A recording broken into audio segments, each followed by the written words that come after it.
Yo, what is going on, people? Welcome to Throwdown, episode 183. I'm your host, Tony Polanco, and I'm joined by Emilio Lopez,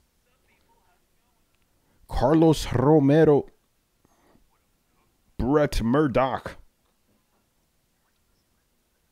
and Adam Vale. So, Adam, you achieved something apparently.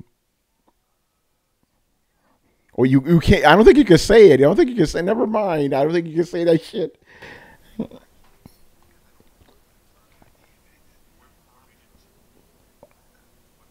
you're not. Oh, are you muted? No. Oh, yeah, you are. You're not muted. It's just this shit's not picking you up. Sorry, people. I have to do that whole intro again. Don't worry, Brett. I'm gonna say your name right this time. What the fuck? I hate OBS, man. I swear. All right, here we go. 1, 2, 3. What is going on, people? Welcome to Throwdown, episode 183. I'm your host, Tony Polanco, and I'm joined by Emilio Lopez. Sup, people? How's it going? Carlos Romero. Yo. Brett Murdoch. There we go. That's put a little heat to it. And Adam Vale. What's up, people? What's up? All right, we are now back again. OBS is always changing my fucking settings, man. I swear. So apologies, but the MP3 guys didn't even hear anything different. So Adam, can you talk about what you're doing like live, or is it like potentially? If you can't talk about it, leave that alone. Leave that alone. I can't because it's something that's new out there, and as soon as our boys at Nintendo find out, they're gonna shut the shit down. It's gonna spread. So okay, this is literally like 2 or 3 days old, and this shit is still live. So I just did 3 more, and I got 1 more to go. Yeah, no, chill till the next not to episode, mention man. that these are the people also behind doing the Switch stuff, so don't want to blow that spot up. Yeah. All right. Before we start, we're not gonna have some Chris action for a little while. Manny, what's going on with Chris? Yeah, Chris has to go for a well-needed operation. Whoa. Yeah, it's not really anything serious, but it will definitely help him in the long run. So yeah, that's about about as much as I want to say about that. Yeah, basically he won't be able to speak for a little bit. So but he's fine, people. Don't worry about him. And I mean, I'm sure he's whenever we do the question stuff, he'll probably probably leave us an email or something like that. But Christian will probably still be handling our room, hopefully. But you'll see what happens. Yeah. Right? By the way, OBS really went ape shit. Like, it's not even letting me do the double screen shit right now. I was like, God damn it. Really? Ah, shit. Everything? So, I don't know how I could do this without showing the sausage. You want me to introduce the what's it called, the topics? I got him. I could just do my phone shit. But yeah, Chris will be here. I don't know when he's going to be here. Well, yeah, whenever he feels, is feeling, wherever he could feel like talking and it not hurting. Man, I don't need show notes. I know what we're talking about. All right, let's get into it, man. So the first topic, something very, very interesting, right? So EA, they came out the other day and they said that, I don't know if it's their estimation or the actual numbers, but basically they said that they said 103 current gen systems have been sold. This is the Xbox and PlayStation 4, right? Now we know that, and this is for the end of 2017. We know that by the end of 2017, PlayStation sold 76.6 million consoles around. So we all know Microsoft doesn't divulge their numbers, but if Sony sold that many, right, we could actually kind of tally how much Microsoft sold. So if, you guys already know where I'm going with this. Basically, Microsoft, according to EA's numbers, right, and EA did this in 2016, and they were right then, so they're probably pretty close now. Xbox One has sold 29.4 million at the end of 2017. Yeah, if you do the math of how many combining them, you get that's that. not counting. That's how many they sold in 2020. No, that's how many they've sold total lifetime sales at the end of 2017. And they claim it as an estimate. But I mean, Microsoft talked about saying that this wasn't the exact number or this wasn't accurate, but they didn't really confirm a number, and even if it's ballpark, that hurts. Oh yeah, if it's, I mean, plus or minus 5 million, it's still not that great. Plus or minus 10 million.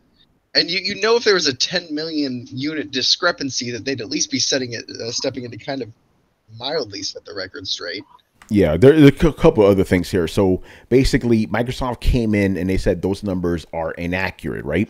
Which is, let's just be honest, it's probably true that they're inaccurate because Microsoft actually has real numbers. But remember, they just said it inaccurate. So basically, if they've actually sold 29.8 million, EA's numbers would be inaccurate. You know what I'm saying? So if you're going to come on and say these numbers are inaccurate, you got to give us the actual numbers then. But they're not going to do that because if they give out the actual numbers, you're going to see just how badly Sony is destroying them. So basically, as of the time of this writing, Sony is ahead 2.5 to 1. Basically, it's not 2 to 1; it's 2.5 to 1.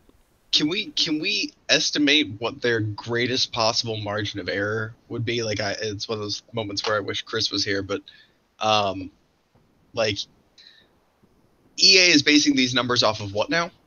Because this I don't know. I don't know how they know how many total consoles have been sold, but that's what they're basing it off of. They're basing it off the total number of consoles sold. Right? And just to keep it fair, EA did not say Microsoft sold this many. They said, hey, this many systems have been sold. And people started going, wait a minute. Sony said they've sold this many. So that means Microsoft sold this many. Understand?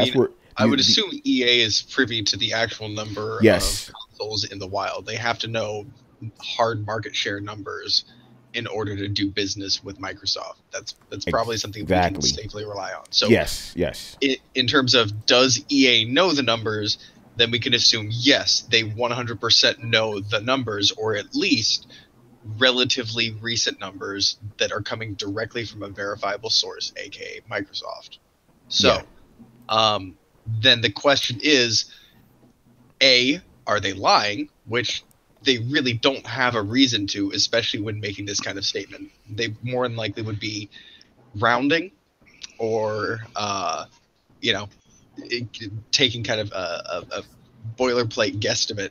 But even then, they're doing so based off of the numbers that they got from Microsoft. So even before we before we put the cart in front of the horse, I want to establish, I don't think EA has a huge margin of error here. I know Tony mentioned that they were reliable before, but even to the naysayers who don't want to listen to this or don't want to believe it, there's a margin for error. Let's just be honest. There's definitely a margin for error. Now, what that percentage is, we don't know. The biggest margin for error would be the fact that they have dated information.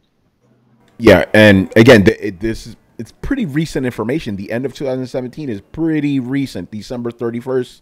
So the options are they have dated information or they're lying.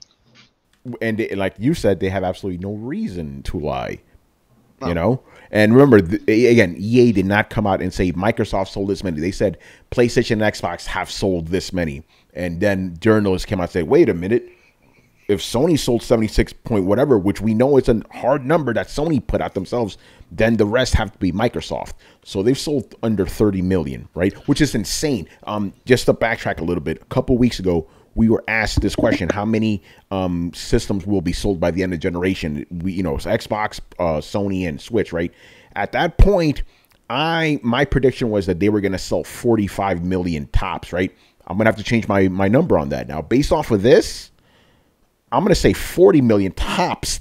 I think it's actually going to be 35 million by the end of the generation. I really believe, and I'm not saying this as a fanboy, I'm saying this just being honest, I think the Xbox One is effectively a dead system at this point. It's been tainted. It's not going to go anywhere. I think you're right. That's why I think that end of the generation will come sooner than you think it is. And I'm going with 35.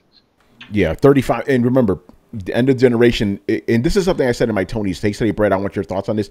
I don't believe there is like a definitive end to a generation. There's end to generation, like there's end to system generations. You know what I mean? But it's becoming iterative. But just like you said, and I think that's a really important thing, because I don't think that you're the only person that feels that way, and I don't think it's because you're a Sony pony or whatever the fuck people might say. A lot of people are regarding the Xbox console as essentially dead in the water. That is hugely problematic for Microsoft. And the big question, the big ask becomes, what are they going to do about it? Yeah, well, like I've said, man, I don't think they can do anything with the Xbox One at this point. Their only hope is really in the next console. This one is done, man. That whole, think about it like this. We even talked about this a couple of weeks ago. The Xbox One X did not help move the needle with the system last year. No, because it was only pandering to the elite gamers. Oh, and that's why I'm saying, like, do we think? And here's my reverse ask, I guess. When we're talking about, Microsoft, not putting out information on a console until 2019 and then releasing it in 2020. Is Microsoft good? Can they just sit there and take a beating for another year like this? Oh, Microsoft perfectly can. Remember, the Xbox division of Microsoft is chump change to them. That shit doesn't matter. They could ride that shit off for another year. They don't care. They're making their money off of Windows, And Xbox Live too. They're making a lot of money off of that. Yeah. This isn't if Sony was doing this bad, they'd be fucked. Because the whole company relies on the PlayStation division.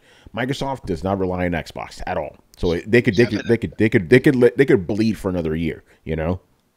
If they think it's worth it. They could also cut it. I don't think that's going to happen, obviously, but they could theoretically. I've said this before. I know I got heat from. I'm going to say it again, though. Microsoft could cut the Xbox division tomorrow, and it wouldn't affect the company that badly. It will maybe a little bit, but it really wouldn't. That's not where they make their money. They make their money off Windows and shit. So yeah, Microsoft is not going to hurt if anything badly happens to Xbox, and they could stand to let it bleed for another year or two. But like you guys said, will they let it bleed? That's the other question, because they don't really need that arm. It's just, it's like the gaming division to Konami. Konami does not need the gaming division. Microsoft doesn't need it either. Anyway, Carlos, get in here, man. What are your thoughts about these numbers? Yeah, it's kind of shocking that it's estimated to be this low. Obviously, Microsoft has said that these numbers aren't accurate. The thing with me is, why don't they release numbers? If they're not happy about all this misinformation lying around, why allow it to keep going on by not releasing numbers? Like, I understand why they didn't release numbers in the first place, because they knew it was kind of bad and it would be a bad image of how Xbox is actually doing relatively to the competition, especially Switch, since it's going to catch up pretty soon and came out last year. And it's crazy because now that it's getting a bad press and a bad rap, saying that all these consoles are not selling that well, then why not just release the information and just be done with it? And I don't know, it's kind of a shame, because I don't, like Tony mentioned, they can't recover from this. It's this generation for them is kind of just on the wayside, and it's sad because they keep releasing the Xbox Live numbers. It's like adding fuel to the fire. You're just like ignoring something while releasing something that you think will make you look better. Engagement, yeah, exactly. I don't understand that. Yeah, Adam, get in here, man. What do you think? What about this Xbox being dead in the water right now? Yeah, and the numbers and all that. It's under 30 million apparently. Numbers, we've already known the numbers aren't great. So it's all about what happens next month, man. Next month it's right there in our faces if it's gonna be something that they add on to bring some new life to this, or if they're just saying, hey, we're out, we're going in a new direction. Because they keep saying, they could always say it. Everyone says they're super hyped when they're like, oh yeah, this is gonna be great, this is gonna be a big show, but they're really pushing it this time, and they're doing it in their own theater, and they're hyping it up. So I have a feeling that they are moving on to something else. Yeah, the X is there and stuff, but I think they're gonna introduce something else with that. I think the smartest move for Microsoft from here on out is to sort of announce their future projects. Yeah, that's what I'm saying. That's what I think that they're going to do. They're just going to start announcing just to get the buzz out there. So that way when everyone's talking about, oh yeah, we got this game, did you hear what Microsoft is doing? So yeah, so if they have like a game that is going to be crazy, that is way down along the pipeline, it's like, just announce it and show, like, I don't know, some fucking trailers or something. So, and that'll build up hype and it'll maintain sort of, relevancy in the market. And then when the new console comes out, you release those games for that console, so you can start it with a bang and have good buzz on it. Because whatever salvaging Microsoft will try to do for the Xbox One is going to be pointless, because this generation is going to end in a few more years. Yeah, like that's the other thing I wanted to jump on, because Adam was talking about, like, we'll wait till next month being E3, obviously. But do you really think even anything they could show at that is going to really save Xbox One at this point? I don't think so. Does anybody else think? Do you think a Deus Ex Machina could just come out of nowhere? I think if they do start, like, they kind of they start announcing things, but they don't say what it's for in the beginning. Like the way, like, I think when they announced some early games, like Watch Dogs. Like, remember, like, Watch Dogs was announced, and they never actually said what it was for. They're like, wow, look at these amazing graphics. What's it for? And they're like, it's for, it's coming out. And it's like, no. What's it for? Is it for the new PlayStation that's rumored to be coming out? And they didn't say. Same thing with 13.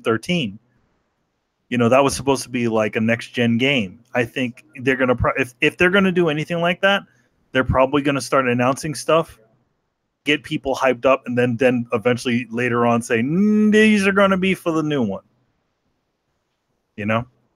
Could be interesting, man. I just want to read some stuff in the comments here. Some guys are leaving some good comments.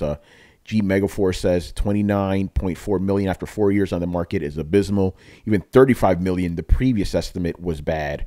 Ravenflow says the Switch is coming for Xbox, 15 million more consoles left. Yeah, I said that before. Next year, Switch is going to outsell Xbox. I don't doubt it now. I really do not doubt it now. Fergus, my man Fergus, they released them numbers, and the shareholders gonna call them out. I think the shareholders know the numbers, man.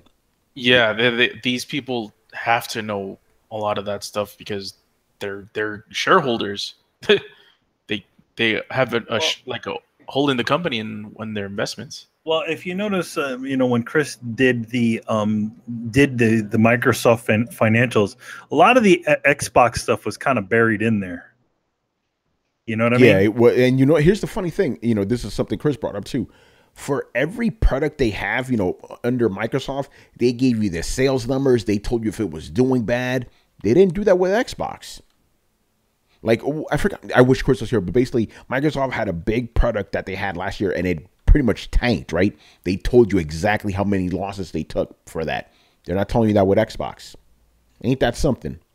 Yeah, so I'm like, if I don't know if they do know the numbers, they probably that should also be kind of public. Oh, there's no if. They know the numbers. They just don't want to disclose them. They know exactly what the numbers are. But not disclosing is a bad sign right there. That tells it enough, is. You know what I mean? Yeah, and they haven't disclosed them for 4 years now, Adam. Yeah. That lets you know everything you need to know. Because think about it. Sony and Nintendo, they disclose those numbers every 3 months. Bam, here you go. Bam, here you go. Here, bam, every 3 months. Clockwork, you get them. Microsoft, what do you get from them? Engagement is up. Nonsense. Like, who the fuck cares? Engagement. Like, when you have to basically go, we judge our own kind of success. It's like, no, come on, man. What? Yeah, that's what I'm saying. Like, what do you mean? By the way, because I did see some of these comments by some crazy people. One guy said, this isn't a competition.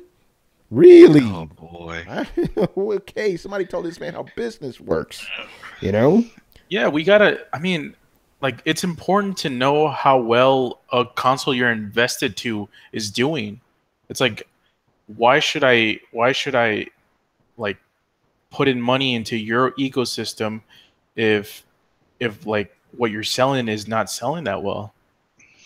Like, it's something that, I mean, people want to know, and it's important to know, because I mean, they could be selling 20 million consoles for all we know, and yeah, and they could not be investing in their own product as well. So I don't know.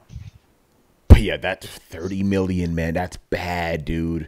That is not good, But again, just be real. I'm not surprised, man. There's no enthusiasm for that system. The only people enthused for that system are the fanboys. General people don't give a fuck about it. All they care about is Sony and Nintendo. Like, regular gamers. Yeah, go ahead, Carlos. Yeah, like for us, if Microsoft has Like if they released a number and it says, okay, we've sold 40 million consoles, right? It's still way less than Sony is, but no one would give it as a hard time because it's an okay number. It's not great, but it's like it's doing okay and it's surviving. Like this number of 29, it's like in 5 years, this is ridiculous. Yeah, that's 7 million a year, basically. I think that's how they broke it down in the chat. Like, damn, man, that is crazy. Switch sold 15 in 1 year. Yeah. And Sony, they sold what, 20 last year? It's crazy, man. Yeah. Yeah. Engage sales are up. You're crazy, Barry. All right. Anybody else want to say any last words on this, Manny? I'm good. Yeah, no, we're good. Yeah, all right. The next thing, I got to pull it up on my phones here. By the way, people, you're going to see some weird stuff happening on the screen, so I'm trying to fix this. Okay, so earlier this week, Walmart leaked, Walmart Canada leaked some games, right? Ahead of time. I'm guessing some of these games were going to be announced at E3. The games they leaked were Splinter Cell, Just Cause 4, Rage 2, and Borderlands 3, right? Now, as usually with these things go, you kind of dismiss it. It's like, whatever, it's just a rumor, right? But I think the day afterwards, Bethesda, I believe, came out and said, yeah, Rage 2 is real and it's coming. We're going to tell you more at E3. So I'm like, okay, what about the rest of these games? Because we know about Splinter Cell. We know that's in the works. Yeah. Borderlands 3, a little bit of surprise, but also not too surprising. And what was the other one? Just Cause 4. That's probably going to be shown at Square Enix. So, yeah, what do you guys make of these leaks? Manny, go ahead. I mean, here's the thing. Like, I think this has happened before with Canada, one other site in Canada, or Walmart or Target or something like that. So, and I think it, something similar happened where it was like somebody said, okay, yeah, jig is up, we're making that game. So it's an interesting thing. I mean, it's a lot of third-party stuff. Oh wait, no, wasn't there a Halo game on there too? Oh no, it was also wasn't there like Gears of War 5 or something listed on there as well? It was a whole site. It was a whole site that had all these games on it that were supposedly coming. So this was like a couple of weeks ago, right? No, this was actually a few days ago. Oh no, I'm talking about what Manny's talking about. Are you still referring to the Walmart thing, Manny? Yeah, I've been muted. I've been muted this whole time. No, we're talking about the Walmart thing. What are you talking about? Oh no, because Manny is mentioning like some other big games, and I'm like, no, I think Tony mentioned all of them. Yeah, I could have sworn there was a Gears of War 5. No. That I don't know where you're getting that from. That Gears of War 5 was not. That would have been probably a topic for us, a main topic if that got leaked last week. Mm-hmm. Yeah, because not last week on the Walmart thing. Dragon Quest 2 and Dragon Quest Builders 2 is also on this. Very Dragon Quest 2. It just said Dragon Quest 2, and I think everybody's just assuming, it's Dragon Quest Builders 2. Yeah.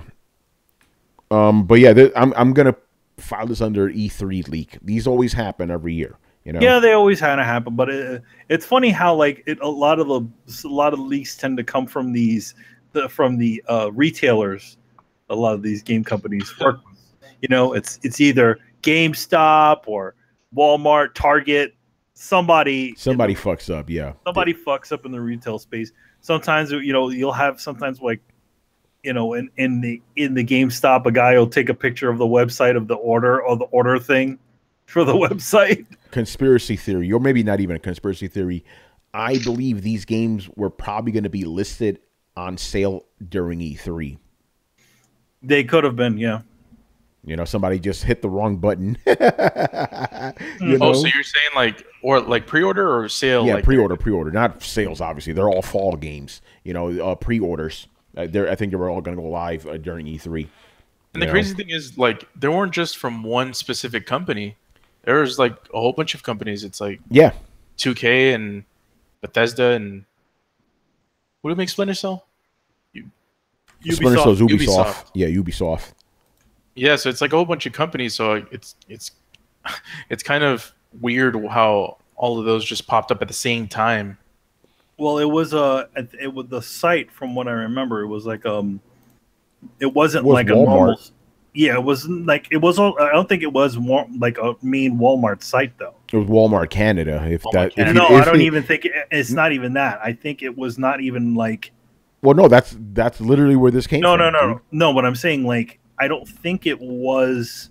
I thought it was for like a behind the closed doors sort of thing of what games are supposed to be. I don't think it was for sale yet. It was. This came from Walmart Canada, dude.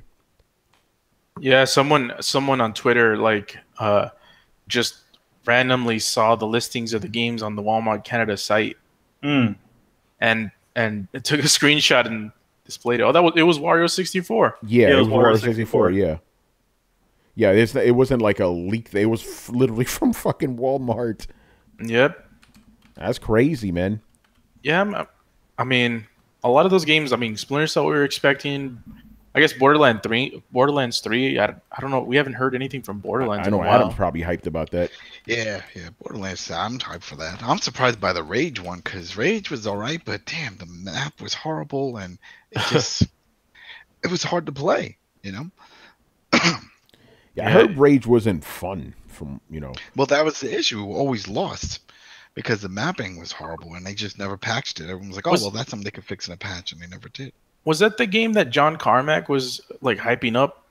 Yeah, because it would use these mega textures to cover the environment. So essentially, instead of having having a bunch of little textures, it had this one incredibly huge texture that it would lay on top of all the terrain.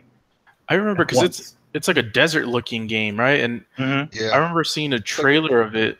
And they were driving a vehicle through the terrain, and it looked freaking sick. I remember watching that. I never played it, though. Now, the big difference between probably Rage 1 and 2 is that now the consoles can probably handle the fidelity of the mega texture, if they're even using it for this game again. Yeah. Yeah, this mega textures. The only one I'm really kind of... Well, there's two of them that I'm kind of hyped up.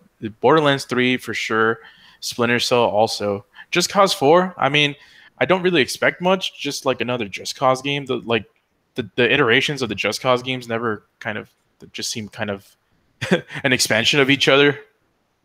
Yeah.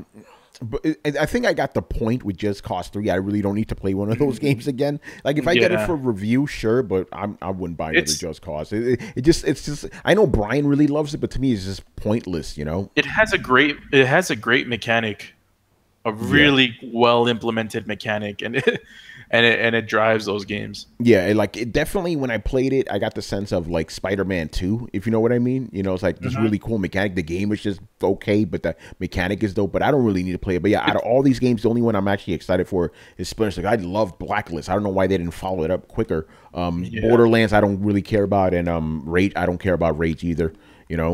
Just Cause is Prototype. If Prototype actually stuck. Oh shit. That shit is crazy, man. Anybody else have anything to say about Brett? Are you excited about these games? Do you care? They don't seem like Brett games to me. Rage was all right. I enjoyed it. I'd be interested to see what they did with it. Like, I really love that kind of Road Warriors steampunk aesthetic. I know it's a little bit played out, but I'm still a fan. I'll be interested to see what because their angle from it. I'm trying to remember what angle they had last time. Was that it was hyper realistic, and was that just all that it was? Was the graphics were fucking sweet?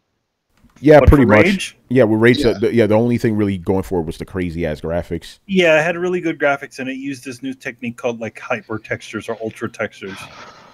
Yeah, but the one problem with it is that it just didn't work that well because of it was running on a PlayStation 3 and Xbox 360, and the game kind of stuttered and all kinds of other shit. Yeah, I don't remember any huge mechanical improvements. So unless maybe it'll look fucking phenomenal. Like it's a fun game with a fun premise. I'm not necessarily sold though. By the way, speaking of Bethesda games, for some reason this is a tangent. It made me start thinking of Brink. for some reason. Oh God, Brink. And and then I was thinking, talk about Brink. was Brink kind of ahead of its time? Because doesn't Brink sound like a game that would be really popular like today? Actually, yeah. You know what? You know what Rage reminded me of? Fuel. Yeah, a little bit. The Road Warrior-ish racing game, massive empty environment game. I was gonna say Mad Max. Yeah, you're gonna say Mad Max. Like Mad Max. It's You're a lot of absolutely quests, right with a lot of quests and races and stuff. That's Brink how you got failed. to progress in the game. You had to do races.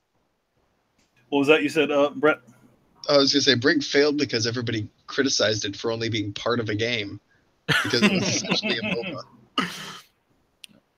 Yeah, it's mostly a game. It's basically the formula for Overwatch. It really is. Yeah, you ever notice how games or anything really ahead of its time always bombs, and then somebody else comes around 10 years later, does it, and everybody loves it? It's hilarious. You know, by the way, it goes. Yeah, by the way, a little bit of, since we already went off on a tangent, maybe about 2 minutes ago, when these guys were talking, if you saw me down there shaking my head, it's because I was looking at today's featured image. We're going to get in trouble, man.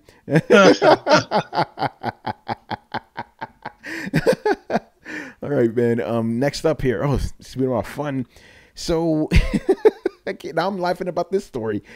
There will not be a virtual console for Nintendo Switch after all, man. The one thing we've been asking for, they ain't giving it to you, man. So, Manny, what the fuck is going on, man? So the way the virtual, you know how in the past the way virtual console works for any of the Nintendo devices, you go on the store and then you buy the game. You will not be able to do that on the Nintendo Switch. They are locking the virtual console portion of it behind their PlayStation. Their let's call it Nintendo Plus program. So all the games that they will deliver on there will that are past games will be through that service. So you say for the hell of it you want to play Super Mario Brothers on there, you can't do that unless you are on there. And they also haven't made it clear as to if you constantly need to be connected to their service in order to play it without an internet connection, where it has to verify it. Granted, Sony PlayStation already does this sort of thing with PlayStation Plus. Like if you get a PlayStation Plus game for your Vita, it'll you can download it onto your console and it'll be fine. So yeah, it's kind of disappointing because it's like, you know how they kind of want to make you buy the games over and over and over again. Well, now you kind of just have to pay the service, and they also haven't made it clear as to how long these games will be available. Will they be like PlayStation Plus? Will they just disappear? Yeah. All right. What do you guys say? Yeah, it all started with them advertising their new online service, where they're mentioning about how they're releasing original NES games with online component or whatever. Yeah. And I'm like, okay, I guess nobody asked for online for old Nintendo games, and that's when they said they're not gonna release any. They're not gonna do an implementation of the virtual console for the Switch, and I'm like, yeah. I tweeted when I found out, I'm like, yeah, that's how you know the N64 Classic is just around the corner. They don't want to sour the well.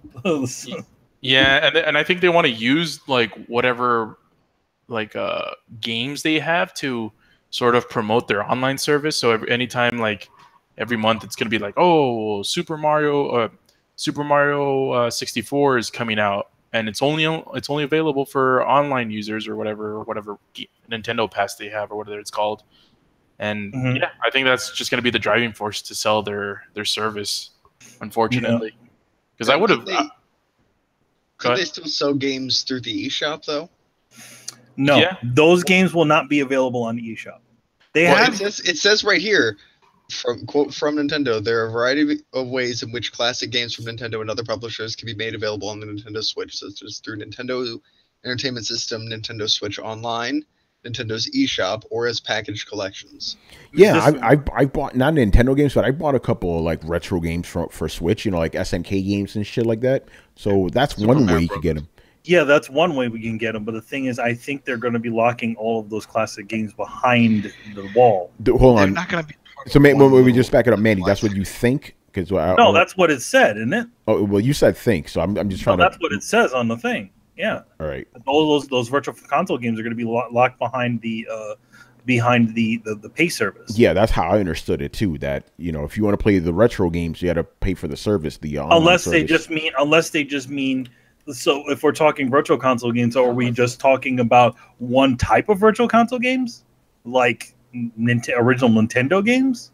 Yeah. That's one thing they're also not clear with either. Yeah, it says no. Nintendo said they have no plans to bring classic games together under the Virtual Console banner, as has been done on other Nintendo systems. So from what that sounds like, it sounds like everything is going to the pay service. Yeah, that's what it sounds like. And did they give any information about the actual online? Any more information? Because we know very little about it at this point. It pretty much sounds exactly the way it did when they first talked about it. The usual suspects are like they won't allow you to chat using your actual Switch. You have to use your cell phone app, which doesn't work very well. Also, any texting is also done through your phone. So I mean, you might as well. You're paying for a service that doesn't allow you to chat properly, and with microphone or with text, so you might as well just use Discord, right? Yeah. Pretty much, you might as well just call the person. Yeah, you can give them a call on the phone because you can't do it on the actual console, which is kind of stinky. I mean, you would think that it would all work on the same thing, but it doesn't. The Vita can do it. But granted, yeah, even the Vita can do it. You could text and you could voice chat on the Vita with the PlayStation 4, no less.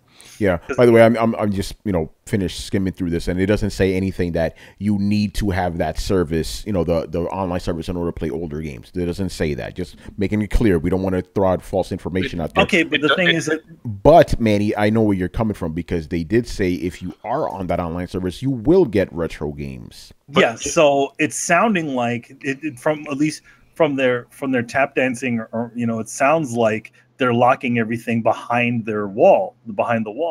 Yeah. Well, also the whole thing with making the NES games online means that those are probably going to be on a paywall also. Because it's like, how do you expect to play these NES online games? Well, they're going to have to be through the online service. So yeah, I don't know. Their wording is oddly vague for something that that people are going to be paying for. You know what I mean? Yeah, it's oddly Nintendo. Yes. you know how it is. Come on, guys. It's like, seriously, you can't do this. Yeah, because again, I told you about this. Like, Nintendo never takes cues from how other companies are doing things. They do it their way. We do it here at Nintendo. We do everything the long way around. Yeah, it's like, okay, guys, we're gonna get here. We're gonna chop down this tree. Do you know how to chop down a tree? There's a guy right down the block. He teaches us. No. We'll figure this shit out, man. We'll have a butter knife. We have it. We'll figure this shit out, guys. It's like, but literally, my man down the river. He's like right down there. He knows how to chop down trees. We can ask him. No. We don't do that. He's been chopping down trees for years. All you need to do is just copy exactly what that dude is doing. No. We got this. Yeah, so that's the typical Nintendo stance, So yeah, it's. I mean, the only thing you could say about it is that their online service is about as much as a old subscription to Netflix, about $10, right? Yeah, it's pretty cheap. It's like $9.99. Yeah, I don't know the exact pricing, but it's how much, Brett? $20 a year. Yeah, it was cheap. It's not too bad, actually. Yeah, it's not bad. So I mean, here's the thing: like, people probably could be belly aching about all the virtual console games not being available. But if you're getting it for $20 a year, well, you can't really complain that much. Yeah, that's true. What's going on, Techno Fabulous? You know what I gotta say now, man. Call of Duty. Gotta give it to you. Call of Duty. Pew, pew, pew. Gotta give it to you, man. So yeah, I wish Chris was here for his Nintendo take, obviously, but yeah, I'm disappointed, but at the same time, not surprised. This is Nintendo we're talking about. It's like one step forward, two steps back with this company. All I gotta say is, you gotta stay ahead of the game. And the game being the guys that are, bootlegging this stuff and making RAMs on shit. online. Yeah, exactly. Give people. If you're gonna attract, how do you think Apple managed to do so well with iTunes? Because they gave out these songs and stuff at a really, really low price. So why don't you do that? Why are we saying all kinds of stuff like it's behind this or behind that or whatever you're saying or you're not saying, and just give it that way? But maybe Carlos and you're right about it. It's like maybe because there's a Nintendo thing happening, essentially a Nintendo Virtual Console kind of happening, that they don't want to piss in the water. Well, they are releasing when they're not releasing virtual consoles, they're really releasing physical consoles. Yeah, those little physical consoles. So maybe they don't want to step on their own toes because of it. Yep, they're doing really well. So it's like, why piss on that? Mm-hmm. I want to read this. I'm looking at the comments here. So one of the commenters said this, because the article, I'm looking at the original source, the Kotaku one, which was written by Jason Schreier, who I always say is one of the few actual real gaming journalists out there, right? What's he say? Okay, so he responded to this guy, but I want to read what the guy said first, and I'll read what Jason said. So the response, his name is Cody. He goes, it doesn't say they're not putting generations old games on the Switch. It just says they don't have any plans for a virtual console. It's super important to remember that virtual console was just the branding and advertisement that encompassed that particular approach Nintendo used at the time for releasing games. It's entirely possible that virtual console is an outdated program to them now and that they've moved on to something better. Jason replies with right. And Sega's recently announced Sega Ages plan suggests it'll be up to individual publishers to re-release their classic games on the Switch on their own rather than working with a unified, streamlined program like the Virtual Console. It's important to note here that ditching the brand combined with putting NES games available via subscription rather than piecemeal and allowing third-party publishers to do their own thing means that Switch's classic games library will be very, very different than what we saw on the Wii, 3DS, and Wii U. This isn't just semantics. Good point there. All right. Yeah, so they're definitely going to do something different there. So, yeah, because Nintendo's they're not saying they're not going to have old games. They're going to have old games. They're just trying a different approach here. The whole old virtual console thing is not working, and companies are already putting their old games on there. Sega's going to be putting a bunch of their old games. SNK's already doing it. Nintendo's going to do it. They're just going to do it in a different way. And, yeah, it seems like they probably are going to do it via their subscription service, which actually would be kind of smart if you think about it. Like you said, man, $20 a year, old games, shit. Yeah, I mean, on my TV? On my TV? Mario in 4K? You crazy. Well, you real crazy if you're thinking that's happening. Yeah, right. Yeah, all right. Okay, I think we covered that one. So moving on here, moving on. Shout out to Dana Abercrombie for suggesting this story. This is a good one. This is a follow-up to what we've been talking about for a couple of months now, the whole loot boxes thing. So remember how we talked about how Belgium is pretty much going to make this shit like illegal, right? Illegal, right? And they're going to prosecute companies. Mm-hmm. EA had something to say about that. EA basically said, fuck you. All right, so this is EA's statement. We're going to continue pushing forward with FIFA Ultimate Team. That's what Andrew Wilson, EA's guy. As a matter of fact, Andrew Wilson's the same guy that said that Xbox and PlayStation have sold 103 million. He goes, we're always thinking about our players. We're always thinking about how to deliver these types of experiences with a transparent, fun, fair, whatever bullshit. So he basically says they're going to keep, he basically says they're going to keep, they don't give a fuck what Belgium's saying. They're going to keep doing it anyway. So he's like, business as usual. Come get us. But like what it means is that they're probably going to have to release a different version over there without it. That's all. Yeah. But that's my thing. I'm like, who are they going to arrest? EA's a global company, It was just one of their policies. That was it. It doesn't really hold up when it comes to international law. It doesn't hold up with international law, but it does hold up within their own country. Yeah, so they'll pay the fine and they'll say, don't worry, we won't carry it ever again. Sorry, we broke that law. Companies developing, the thing is that also Belgium's not like a huge country. Yeah. Look at my man, Mighty Nerd. This Dana here. My man's thirstier than a motherfucker. But yeah, you're right. Belgium, small country. What are they going to do? You know? Yeah, unless they are unless the rest of the world is somehow to take, to follow suit. Yeah, it just means that maybe that either Belgium gets an adjusted version of whatever game that is, or for the sake, they probably just don't release it. Yeah, exactly. I don't really have anything to say. This is just a follow up. Is like EA's like, fuck it, we're gonna keep doing what we're doing. Well, I mean, to be honest, it's not the best. With all of the backlash that's happening with this stuff, they should not even dip their toe into that water. Yeah, or figure out a way to get that to work without having to screw with people. You know what I mean? Yeah. Like maybe because part of the whole loot box thing is you don't know the odds of you getting specific things. So people continuously throw money at it and not know what they're buying. Yeah. So what if they did something like that where they just said, okay, these are the odds of getting these players, Yeah, it's interesting, man. All right, so, we'll see how this whole drama goes. But right now, EA's like, man, we're going to do our thing, man. You ain't stopping us. All right, I'm going to throw this in here right now because the chat seems to want us to talk about it. There's some Days Gone stuff that's going on. Oh yeah, what's going on, Manny? Because you're keeping up more. You're keeping up with this more than I am. Game Informer is doing a series of little interviews with the developers of Days Gone, and they actually did do an announcement as to when it's going to be released, and they're saying it's going to be 2019. Yeah. Did anybody in here see the hour-long footage they released today? No, I didn't see that. I just saw the two interviews that they did. From what I know from the interviews, that the game is it's a big open world game. They're not zombies; they're actually alive, supposedly. Yeah, sure.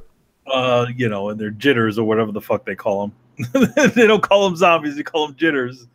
What is everybody? What is with all these zombie things calling them little cutesy names? It's like gigglers and bibblers and walkers and everything's clickers. Everything's got a little ear at the end. Buggers. Yo, man, these things are bugging. What were the ones called in Metal Gear Survive? Oh, I don't know. Parasites? I don't know what they call it. Oh, no, I don't know. I can't remember. Yeah, they all have goofy little cutesy names. Yeah. Like, what a little kid name these things? Like, ooh, I'm gonna call it a clicker. Yeah, my thing. By the way, I love that. By the way, they're like, oh, they're not zombies. They're actually this. I'm like, do they run at you brainlessly? Yeah, it's a zombie. I'm sorry, it's a zombie. It functions as a zombie. And one thing about it is that zombies can like run at you and like essentially dive bomb, and knock you off your bike while you're driving. You can upgrade your bike and make it quiet, which is interesting. Stuff like that. I mean, so far I haven't been that impressed with that game. It's a difficult sell because it's two things that people have been getting supposedly fatigue of. Well, didn't they say say that the game is trying to combat that fatigue? Didn't the interview say something along those lines? Yeah, they're trying to combat the fatigue, but they didn't. In that interview, they didn't really say it. They just kind of said it's trying to combat it. I mean, they're saying it's an open world zombie game. Yeah. You know what I mean? Sean wants us to call them graboids. Graboids? Yes. Yeah, what if they did a Tremors game? Yeah, Tremors. That'd be cool. I'd be down for that. Follow you around. You can't make noise. It'd be a sneaking game. Probably people would get pissed off at it. But I'm still waiting to see something other than the most impressive part of it is just the sheer amount of graboids or whatever the fuck you want to call them. Yeah, let's call them graboids now. Fuck that. Let's call them graboids. There's graboids. Tremors, baby. Let's go. Yeah, but it's like, okay, that's impressive. You have a million, but again, we've seen this before with Dead Rising. Remember, that was the whole big deal about that game. It's like you have 1 billion zombies on stream. Okay, that's cool, but we've seen that already, you know. And then you have, in this one, you have zombified animals. Yeah. By the way, it isn't to say that just because they're doing something similar is bad. It's not. It could be better than Dead Rising, but you know. But again, I'm being a little biased. I'm just being honest because I just don't care about zombie games, you know. But I am impressed. Go ahead, Brett. They're introducing a new mechanic, and that's the big thing. Yeah. Like, this whole game is predicated off of the swarm effect that the zombie not zombies have. And that is, you know, they can dance around it, they can put a lot of window dressing on it, but that is essentially what makes this game different from other quote unquote zombie games. And from all the playing that I've seen, like it is a different thing. They swarm at you like World War Z the movie, and that adds a lot of difference to their behavior. They'll pile up and create their own barrier, but then quickly swarm over the barrier. So I think playing with that is going to be the main mechanism of the game, kind of like the same mechanism of God of War is the throwing the axe and having it returned to you. It's the thing that everything's built off of, and that will actually be different. But I don't really think the rest of it can or is going to or can be that much different. But I think the swarm mechanic will be enough to pull a lot of players in, myself included. Yeah, shout out to Showan for the super chat. And you know, again, this isn't through on your questions, but since you did give us a super chat, I will happily answer your question. Just being honest, he goes, "Is Days Gone and The Last of Us and Uncharted all combined?" Sure, why not? You know, I mean, I don't. Yeah, I know that they allude to Last of Us in the one of the recent in the last in Uncharted 2. So, but I really don't think that they're connected, other than the fact that they're all produced by Sony. Yeah, and in the far future, the Horizon happens, right? Yeah, and in the Super Pass, Kratos happened. You know, just combine them all. It's just it's all one secular world. Yeah, it's basically Sony's answer to you know, the Last Action Hero. You know. Yeah. No, we're not talking about the Predator trailer, bro. Isn't the gimmick for this game like the zombies like climb up shit to reach you and stuff like that? Am I remembering the trailer correctly? I just remember a guy in a bike and a million zombies. That's all I remember. Yeah, and didn't he like go up like a barn or something that in the trailer, and then the zombies went after him? Yeah, that shit was crazy. You know, that shit looked was crazy. Yeah, but I mean, if it wasn't a zombie game, I'd be pretty impressed. Yeah, it's and I think the big thing is that they could have this many on screen, or that many individuals on screen, which, you know, in my opinion, like at that point, it doesn't matter if they're, you know, the things from Infinity War and the force field. That's as non-spoilery as I can get. They're pretty much that. They're just this swarming mass of things.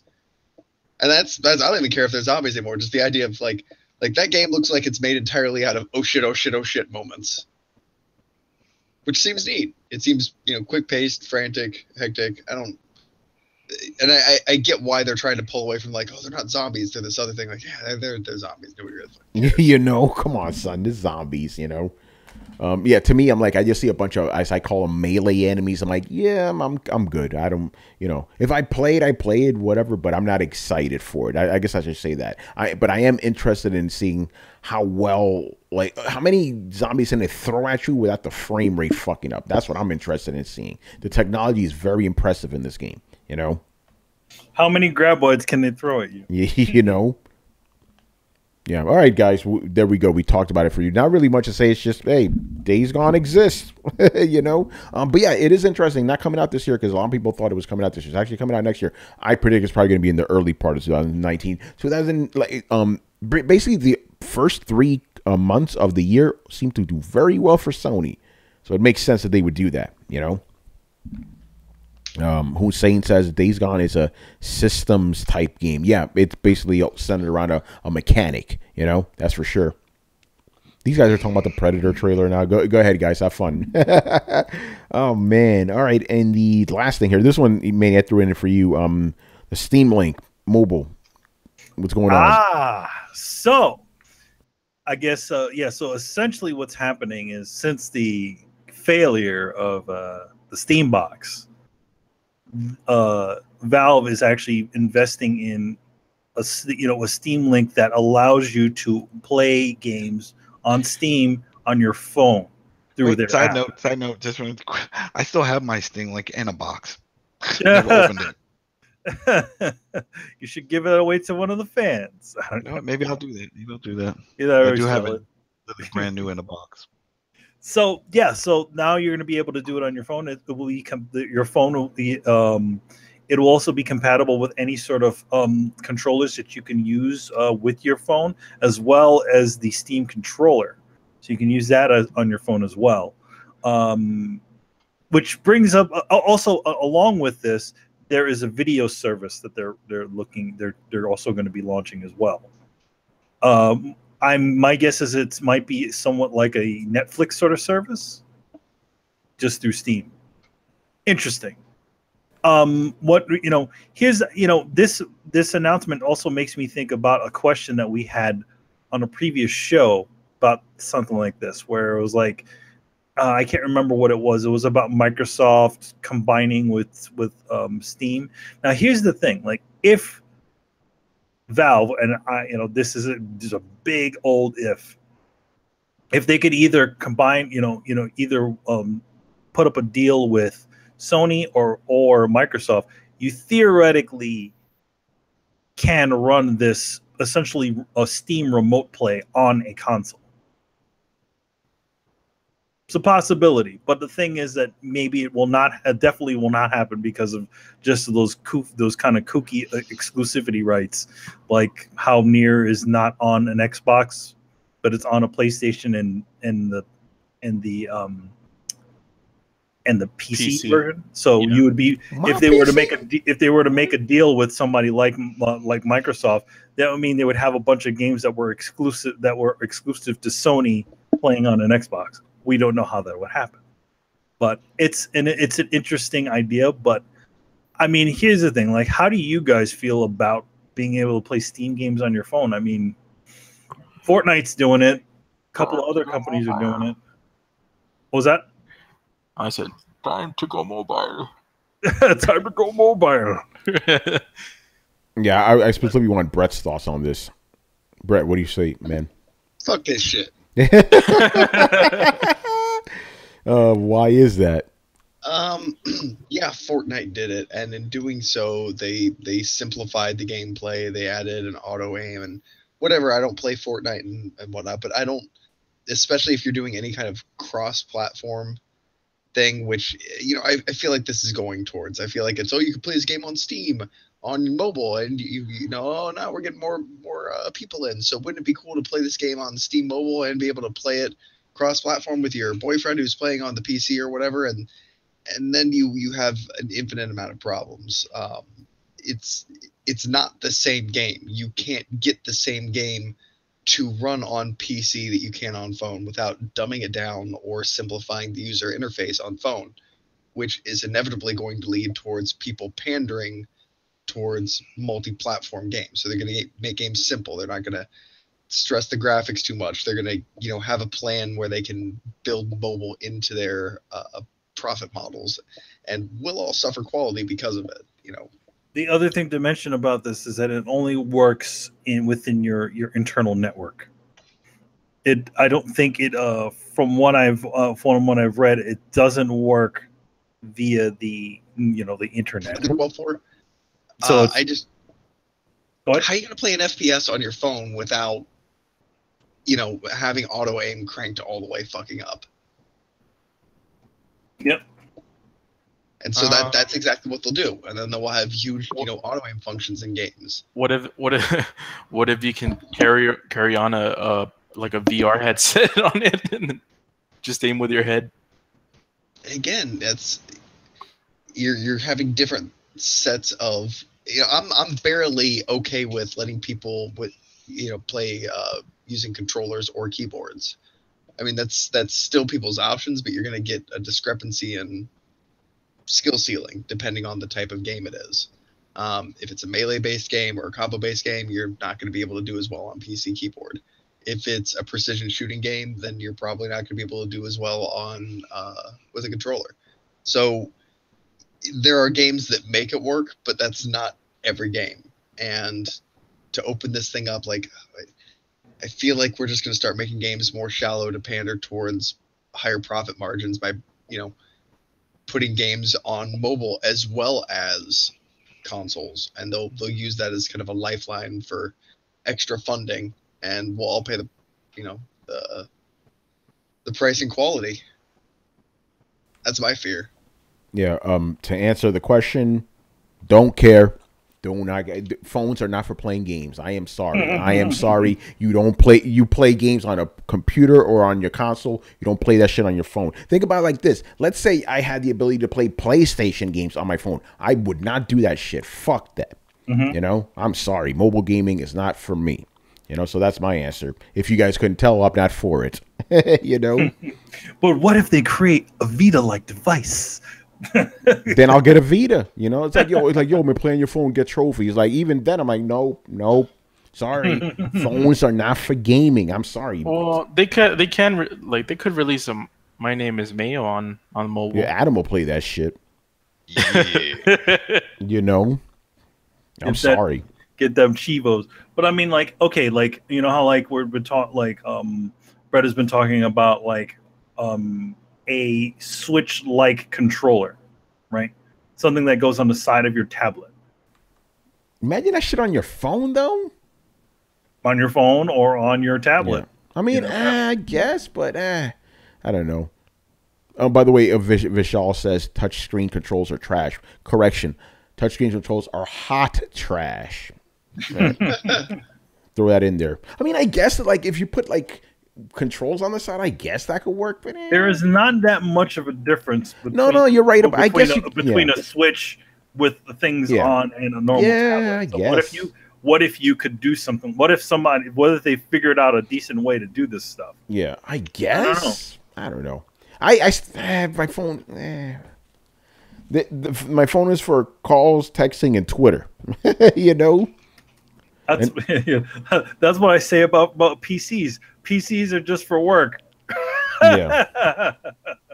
What about the Vita phone? What? Vita phone.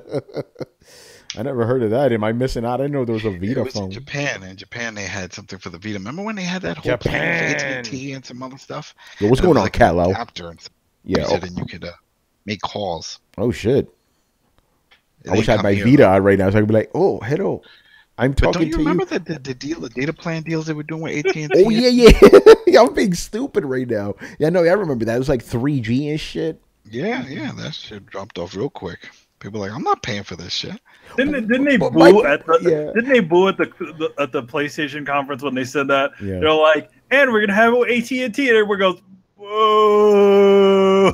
Yeah, because it was only tied to one provider. By the way, my question is, if I'm using the Vita as a phone, why would I have a Japanese accent? What the fuck is wrong with me? Hello, I am Tony Franco. Why am I talking like that? It's like when you become a Dracula, you get Bela Lugosi's accent. Yeah, that's true. It's like, I'm a vampire. I'm a vampire. I don't know why I'm talking this way. I was not even born in Transylvania. I'm from the Dominican Republic. Believe. We're crazy right now, man. I'm from Harlem. Luke Cage, bitches. Yo, man, I can't wait to play The Last of Us 2 on my fucking phone. You know, on my phone. You mean, oh yeah, 5G on my shit. Gonna put motion flow. Oh man. All right. Since damn, Brett, you've been quiet tonight. We've ran through this show, boy. Who are you and what have you done with Brett? There hasn't been much to get angry about tonight. Yeah, that is a fact. And this week was kind of slow. All right, so, our usual filler. What games have we been playing lately? So, yeah, I'm going to start with Brett tonight. Brett, what have you been playing lately, man? Oh, man, I finished God of War, and I don't really have anything to jump back into. I want to play more Sea of Thieves, but my buddy Morgan has let his Xbox Live expire, so I ain't got a way to play that with. I'm genuinely at a loss of what to play at the moment. So Brett, I need to do this, man. Or would you say that you're trying to dive back into Sea of Thieves? waiting to walk that plank. All right, I'm kind of in a weird spot too. Like I finished Out of War, even though I'm playing games that I need to review and stuff. I'm like I kind of don't want to play any games right now. I think that happens to me every year before E3. I notice. Like I don't want to really. I don't want to play no games. Yeah, like I am playing stuff, but yeah, I'm not playing anything for pleasure, if that makes sense. I'm waiting for State of Decay 2. That game looks pretty interesting, and it comes out in a couple weeks, and it's only $30. Yeah, there you go. What's going on, G-Meg? For us, like aha. Manny, have you been playing anything lately? God of War is in limbo, and so Shadow of the Colossus. So I guess I'm still playing them. Yes. God of War is your Nier Automata for this year. Probably both. Shadow of the Colossus and God of War are going to be my Nier Automata. You're going to find in December I'll have the platinum for both of those games. Yes. Yeah.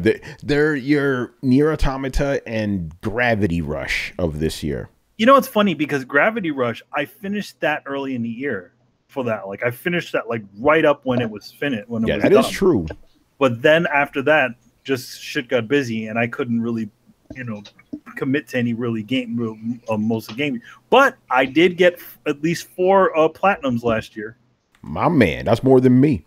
So you're doing good. I played a little Full Throttle and some other games. Yeah. All right, I'll jump to myself. You're gonna be surprised by this, but this is for work. I'm playing Destiny 2. The expansion just came out. So I'm playing that. The only reason I haven't put up my write-up yet is because you needed to be light level or power level 310. I was 270. I'm like, yeah, I'll jump into the mission, whatever. I was getting my ass fucking destroyed. So what I did was, because I was playing the second expansion, so what I did was I played the first expansion. Took me a couple of days to play because I've been a little busy too with other things. And I beat that, so I'm light level 310 now. So I'm like, okay, now I started playing the new expansion. And I'm doing pretty good at that, even though I noticed that every mission keeps expanding the light levels by 10. I'm like, come on. So I'm like 10 light levels behind. I'm still getting by, but I'm getting my ass kicked more than normal. In the other one, I was like way more powerful than I should have been. But the thing with Destiny, it's fun to play mechanically. It still has the best FPS controls out there. But, it's still kind of a little bit of a hollow experience, even though I do like the fact that these expansions are more story based, so that is good. But I don't know, there's something weirdly missing about Destiny. I can't put my finger on it. It's like, okay, you have these epic set pieces, you have great controls. I don't know, there's something's missing about it. But I'm getting through that. And do you feel like it might be a little bit superficial? A little bit, because the thing is with Destiny, that game was purely created to make money. I think that may be it. It does feel, I guess that's a good way of putting it, superficial. It just feels like I'm like the video game equivalent of eating a bag of Cheetos. It tastes good, but after you're done, you forget about it. You know what I mean? No substance to it. But it is fun. I like the mechanics of Destiny. I can never take that away. I like the shooting in that game. Best FPS controls out there. Anyway, and also I can't say nothing yet, obviously, but I'm going to be reviewing this. I never even heard of this game. This is the third game. It's called Runner 3. I didn't even know they made a Runner 1 and 2. So I got sent this, so I'll be reviewing that. Is that the Bit Trip runners or like? It's just called Runner 3. Oh, okay. Yeah, it looks like one of the games. Yeah. So this is for the 22nd, I believe. So I'll have a review up for you guys. I don't know anything about this game. It should be interesting. This is one of those things. Like the third one, I didn't know they made 1 and 2. Very interesting. There's something else I was saying, but it was off tangent. So whatever. Carlos, go ahead. All right. So I have been playing along with Tony Fortnite. We played like 2 hours of it. Yeah. We'll talk more about that a little bit later. But actually, no, fuck it. We'll talk about it now. Okay. Long story short, Torrance wanted me to play games that I wouldn't normally play, like Fortnite or whatever. But Carlos, it was you. It was like, hey, can I join you? I'm like, Torrance didn't say I couldn't play with anyone. So we started playing a game, and what are your thoughts on that shit? So I was like, so Tony's gonna play this, and I'm like, are you playing with anybody? Because this shit seems like it's gonna be boring as hell if you just play by yourself. So I'm like, I'll ask Tony if he wants me to play with him. So, man, It's like the game looks okay, like style wise, it's kind of cartoonish and stuff like that, which is fine. I don't know. I wasn't a too huge fan of the building mechanics because Yeah.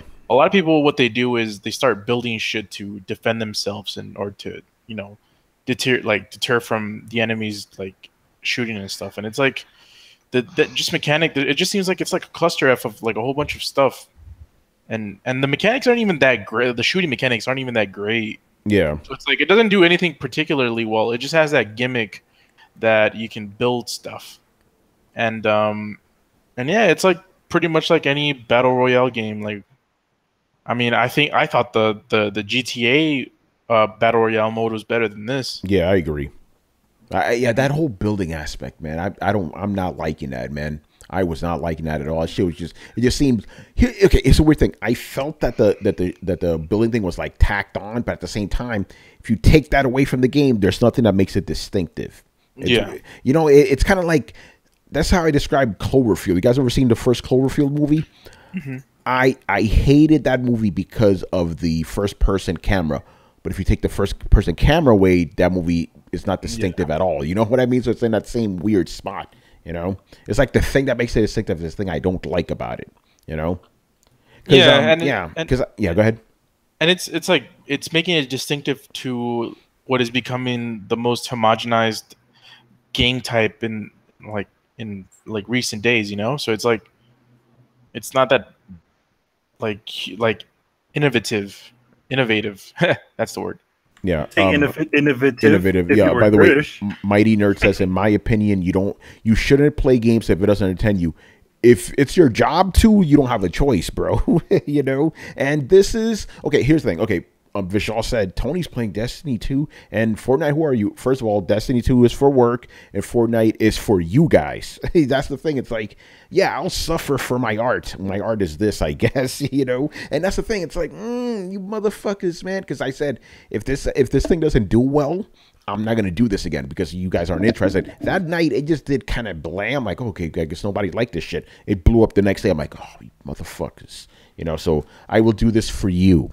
And we got a lot of good engagement in the comments too. Yeah, we did. The comments was fun, and I guess that you kind of made your own fun with the bet that you made. Yeah, we made our own fun. Yeah, exactly. Yeah, we made our own fun. Started making your own fun. It's like, we do this and this. Yeah, because basically, shout out to Kennedy from the Coalition. He told his strategy was because basically you get airlifted into the map by a bus, right? So he says, wait until the bus, goes all the way to the edge of the map, it'll drop you off automatically, right? As soon as you do that, deploy your parachute and just float down, because that way, by the time you land, more than half the squad will probably be killed out of 100. So Carlos and I made games out of it. It's like, how many people are going to be dead by the time we land? That shit was funny, man, because it's like, why should we take them? I let them take each other out. And to be fair, me and Carlos didn't do too. We did kind of fucked up, but we did pretty good too. We came in 3rd place and 5th place in 2 matches. That ain't bad. Out of 100, that ain't bad. And the 3rd place, like, we had a good plan too to survive. It's like, I was like, we got this, man. And some dude just like opened the door. So we were like, to paint a picture, we were in a little house like that's from the game. So we didn't build it, and how all the Battle Royale mode games is the map keeps shrinking and shrinking and shrinking. That little house happened to be situated close to the center of the circle where it kept shrinking to. So we just chilled there and set up a trap. So it's like, okay, so when someone opens the door, comes in, the trap will get them and kill them. It happened at this dude that played opened the door. Instead of going in, he's just started spraying. And killed both me and Tony like in seconds. It wasn't even like he barely saw us and killed us, man. Yeah, these guys like they're like, I don't know, their hand-eye coordination is ridiculous. By the way, Subgated, thank you for telling me that my camera was flipped this entire time. Nobody told me nothing. I don't know, man. We don't see that over here. Yeah, I know. I'm talking about to the guys in the chat basically, but was I talking about it again? Oh, yeah. So what was cool about that is we found this little house in the middle of the map that wasn't built by anyone. So we just hid in there, and like close to the end, some motherfucker just jumped in with a shotgun, I think, and just, But yeah, the game, not feeling that rainbow, man. Not, especially that building stuff. Not for it, man. But you know, you guys seem to like it. So the next one we're gonna do, because it is we're gonna change the title of it to Throwdown Tries. You know, God, get ready. And I think Brett's gonna join us for this one too. PUBG. Oh, it's gonna be brutal. Oh, God. Yeah, did you guys get the gauntlet? I tried to get the gauntlet. If you see the video, I was so close to getting the Infinity Gauntlet, but motherfucker took it from me, you know? But, so what are you going to do? Yeah, for you guys that don't know, I don't know how long it's going to last, but Thanos is in the game. He was wrecking some shit, you know? Yeah. Yeah, whenever you get the Infinity Gauntlet in the game, you turn into Thanos. He just blows the hell out of everything. Yeah, because my girl couldn't jump high enough. I think if I would have built a platform, I could have gotten to it, but I'm not trying to build shit, you know? So, yeah, we're going to play... Oh, God. Oh, God. Just, like, I think it just hit me. PUBG. For you guys, all for you. All for you. And we can't play this on the PS4. Yeah, PC, baby. Yo, man. Know? Yeah, yo, isn't that fucked up? It's like, yo, you can play it on Xbox. I'm like, I'll play that shit on PC. Baby. You know, fuck you, man. Yo, man, you can run that on 60 FPS. Yeah. By the way, I don't take this personally, Gmail, because I actually said fuck you to you when you said Labo. That was just my instinct to say fuck you. Oh, by the way, that's a stipulation for this, because we're either gonna play free to play games or games you buy for us. We ain't paying for any of these trash ass games. You know, fuck that. Well, you know? I mean, I put this up on the actual show where, you know, how like on Steam you can gift games. Yeah. So if you do want to, gift gift Tony a game to play for Throwdown Plays, you can definitely do it, something like that. I mean, I think his Steam name is known. So yeah, it ain't hidden. You know, it is known. It is known. What's I gonna say? I mean, hey, if we get to the point where we could actually buy games, you know, from the revenue we make off this show, sure, but we ain't there yet, you know. So we ain't trying to spend $60 on some trash, you know. And by the way, Carlos is actually right. The first unofficial one of these was actually Sea of Thieves. Really think about it, because the whole point of the show is like us playing games we don't like. It was because that thing was like an hour of me, Adam, and Carlos complaining until Brett showed up. You know, so yeah, that is the first inaugural episode of that. until Brett did the show and tell tour. Yes, he took us on a guided tour. You know, yeah. Anything else, Carlos? You've been playing besides Heroes of the Storm? Oh yeah, I played that earlier. No, I wanted to mention something we were talking about earlier before the show started, and maybe getting what the people think is, what would you guys think if we had like a fully fledged like Discord like little community for Throwdown? If you guys have any suggestions or thoughts about that kind of stuff, I don't know how many of you are on some actual communities on Discord, but they can get pretty cool.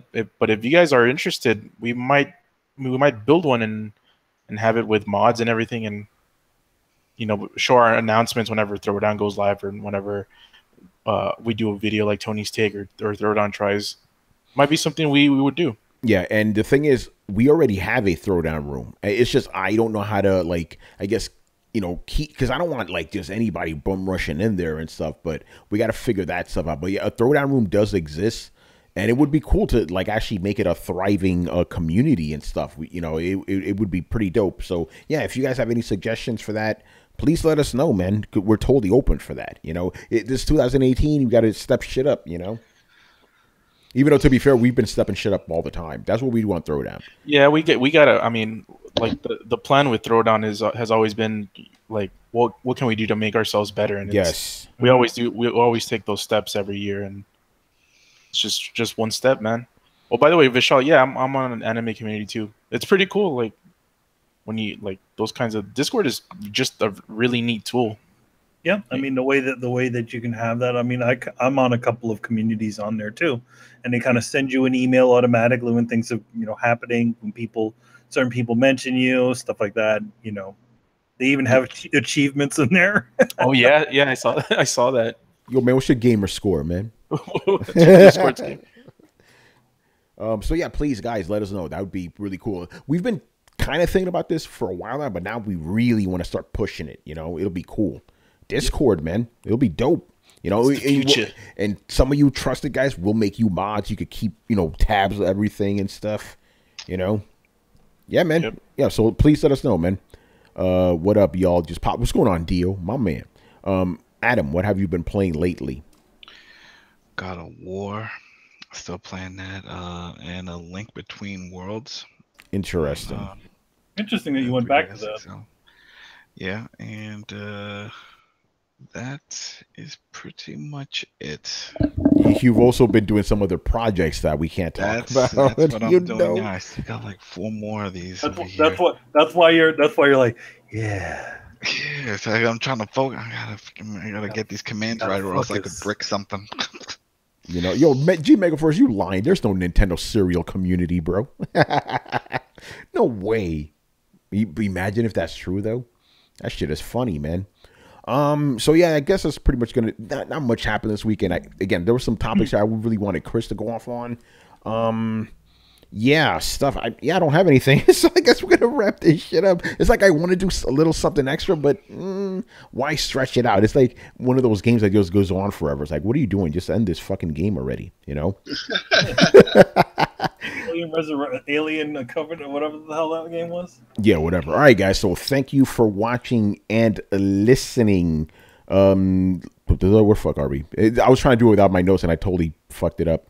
Yeah, you know where we are, man. SoundCloud. Yeah, right. I was like, let's make it interesting at least. You know, subscribe to Throwdown on the SoundCloud, on the iTunes, and the YouTubes. Follow us on Twitch, Mixer, Twitter, and Facebook at Throwdown Show. Links are located in the description below. Once again, our show is Tony Polanco, and I was joined by Emilio Lopez. I'll see you later, guys. Carlos Romero. Peace out. Brett Murdoch. It's unreal. And Adam Vale. Have a great weekend going in. I'll see you guys tomorrow at Friday Night WrestleCast. That's right, man. And we'll be back for Sucker Free Sundays, man. Free Sunday. All right, man. Peace out. Later, people.